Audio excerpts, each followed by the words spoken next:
ये नर्तकी नहीं, गुरु है हमारी। बड़ी रोचक कहानी। एक राजा को राज करते काफ़ी समय हो गया था। उसके बाल भी सफ़ेद होने लगे थे। एक दिन उसने अपने दरबार में उत्सव रखा और अपने मित्र देश के राजाओं को भी सादर आमंत्रित किया। वह अपने गुरुदेव को भी बुलाया। उत्सव को रोचक बनाने के लिए राज्य की सुप्रसिद्ध नर्तकी को भी बुलाया गया। राजा ने कुछ स्वर्ण मुद्राएं अपने गुरुजी को भी दी ताकि नर्तकी की अच्छी गीत व नृत्य पर वे भी उसे पुरस्कृत कर सकें। सारी रात नृत्य चलता रहा। ब्रह्म मुहूर्त की बेला आई। नर्तकी ने देखा कि मेरा तबले वाला ऊग रहा है और तबले वाले को सावधान करना जरूरी है, वरना राजा का क्या भरोसा, दंड दे दे। तो उसको जगाने के लिए नर्तकी ने एक दोहा पढ़ा।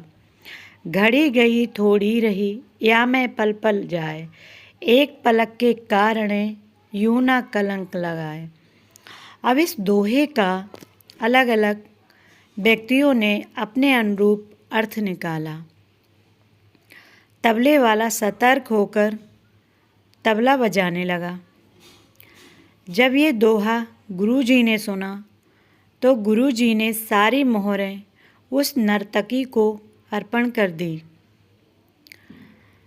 दोहा सुनते ही राजकुमारी ने भी अपना नौलखा हार नर्तकी को भेंट कर दिया। दोहा सुनते ही राजा के युवराज ने भी अपना मुकुट उतारकर नर्तकी को समर्पित कर दिया। राजा बहुत ही अचंभित हो गया।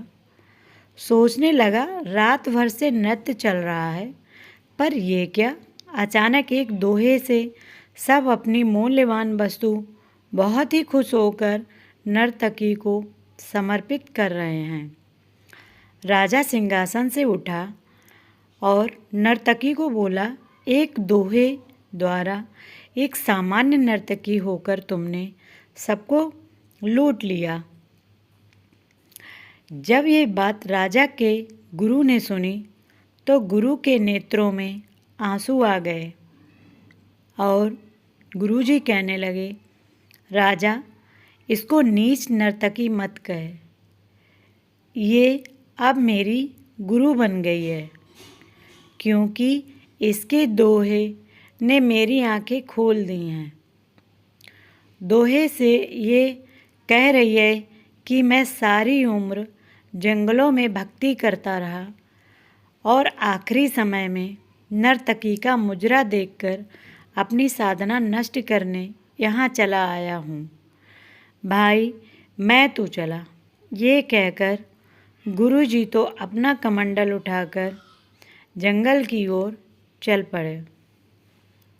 राजा की लड़की ने कहा, पिताजी, मैं जवान हो गई हूँ, आप आंखें बंद किए बैठे हैं, मेरा विवाह नहीं कर रहे थे। आज रात मैं आपके महावत के साथ भागकर अपना जीवन बर्बाद करने वाली थी, लेकिन इस नर्तकी के दोहे ने मुझे सुमति दी कि जल्दबाजी ना कर, हो सकता है तेरा विवाह कल हो जाए। क्यों अपने पिता को कलंकित करने पर तुली है? युवराज ने कहा, महाराज, आप वृद्ध हो चले हैं, फिर भी मुझे राज नहीं दे रहे थे। मैं आज रात ही आपके सिपाहियों से मिलकर आपको मरने वाला था, लेकिन इस दोहे ने समझाया है कि पगले, आज नहीं तो कल आखिर राज तो तुम्हें ही मिलना है। क्यों अपने पिता के खून का कलंक अपने सिर पर लेता है? थोड़ा धैर्य रख। जब ये सब बातें राजा ने सुनी तो राजा को भी आत्मज्ञान हो गया। राजा के मन में वैराग्य आ गया। राजा ने तुरंत फैसला लिया, क्यों ना मैं अभी युवराज का राज तिलक कर दूं। फिर क्या था, उसी समय राजा ने युवराज का राज तिलक किया और अपनी पुत्री को कहा, पुत्री, दरबार में एक से एक राजकुमार आए हुए हैं। तुम अपनी इच्छा से किसी भी राजकुमार के गले में वरमाला डालकर पति रूप में चुन सकती हो। राजकुमारी ने ऐसा ही किया और राजा सब त्याग कर जंगल में गुरु की शरण में चला गया। ये सब देखकर नर्तकी ने सोचा, मेरे एक दोहे से इतने लोग सुधर गए, लेकिन मैं क्यों नहीं सुधर पाई। उसी समय नर्तकी में भी वैराग्य आ गया। उसने उसी समय निर्णय लिया कि आज से मैं अपना नृत्य बंद करती हूँ। हे प्रभु, मेरे पापों से मुझे क्षमा करना।